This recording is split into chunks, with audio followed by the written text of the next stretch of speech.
ত্রাহি ত্রাহি অবস্থার মধ্যে আছি। আমরা এমন একটা বাংলাদেশ চাই যে দেশে আমার মনোয়ারা আপার চোখ দিয়ে পানি পড়বে না, যে দেশে শাহনাজ আপার মতো মানুষের চোখ দিয়ে পানি পড়বে না। আমার এই মনোয়ারা আপারা, শাহনাজ আপারা ঘরে ঘরে মুখ লুকিয়ে লুকিয়ে কাঁদছে। আমার মায়েরা, আমার বোনেরা, তারা আয়ের সাথে ব্যয় সামঞ্জস্য করতে পারছেন না। আমার বাবারা যখন 500 টাকার একটা নোট নিয়ে বাজারে যান, তারা তার সংসারের প্রত্যেকটা জিনিস কিনতে পারছে না। এমনটা হওয়ার কথা ছিল না। স্বাধীনতার 53 বছর পরেও এমনটা হওয়ার কথা ছিল না যেটা এখন চলছে। আপনারা সেতু বানাচ্ছেন, আপনারা কালভার্ট করছেন, মেট্রো রেল করছেন, কিন্তু রাস্তাঘাটের অবস্থা আপনারা দেখছেন না।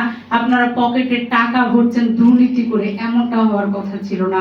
আমরা এমন বাংলাদেশ চাইবো যে দেশে আমার বাবা মুখ লুকিয়ে কাঁদবে না, আমার মা মুখ লুকিয়ে কাঁদবে না।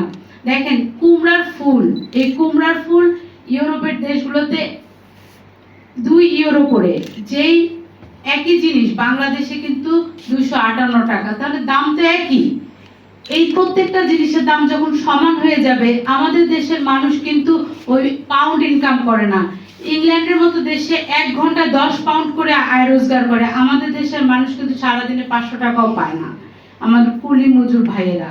নতুন ধারা বাংলাদেশ উচ্চবিত্ত মানুষের কথা বলে না। আমরা সব সময় আমার খেটে খাওয়া ভাই এবং খেটে খাওয়া বোনদের কথাই বলি, যাদের কষ্টে, শ্রমে, মেধায় এই দেশ দাঁড়িয়ে আছে। কারণ অধস্তনদের কোনো দাম না থাকলে এই উচ্চবিত্তদের কোনো মূল্য থাকবে না। আর বাজেটের কথা বলবো, বাজেটে তো শিক্ষার কোনো দামই দেওয়া হয় না। এই শিক্ষিত সমাজের যদি না থাকে, এই শিক্ষা ব্যবস্থা যদি ভেঙে পড়ে যায়, তাহলে দেশ কিভাবে টিকে থাকবে?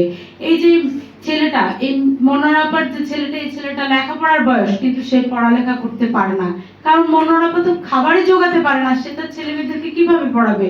তার একটা মেয়ে 15 বছর বয়স, উনি বিয়ে দিতে বাধ্য হয়েছে। তার ছেলেটা একটা ফ্যাক্টরিতে চাকরি করে। এরকম অসংখ্য মিনহাজ, অসংখ্য ওয়াজেদরা বিভিন্ন ফ্যাক্টরিতে চাকরি করছে, কিন্তু এদের কিন্তু লেখাপড়া করার কথা ছিল। এরা লেখাপড়া করতে পারছে না। আবার বাজেটের শিক্ষায় আপনারা কমিয়ে দিয়েছেন খাত। এগুলো কিন্তু কোনো কথা না। আপনারা প্রত্যেকটা জিনিসে দেখেন, গ্যাসের দাম বাড়িয়ে দিয়েছেন, জ্বালানি তেলের দাম বাড়িয়ে দিয়েছেন। মানুষের কথা ভাবছেন না, আপনারা শুধু নিজেদের পকেটের কথা ভাবছেন। এক বেনজির চলে গেছে, হাজার হাজার বেনজির আছে বাংলাদেশের। টেকনাফ থেকে তেতুলিয়া, রূপসা থেকে পাথরে ঘুপচি মেরে আমাদের পকেটে টাকা কেড়ে নিয়ে চলে যাচ্ছে। আপনারা দেখতে পাচ্ছেন না। তারা কিন্তু ছিনতাইকারীদের মতো ছিনতাই করছে না, কিন্তু আমাদের পকেট খালি হয়ে যাচ্ছে।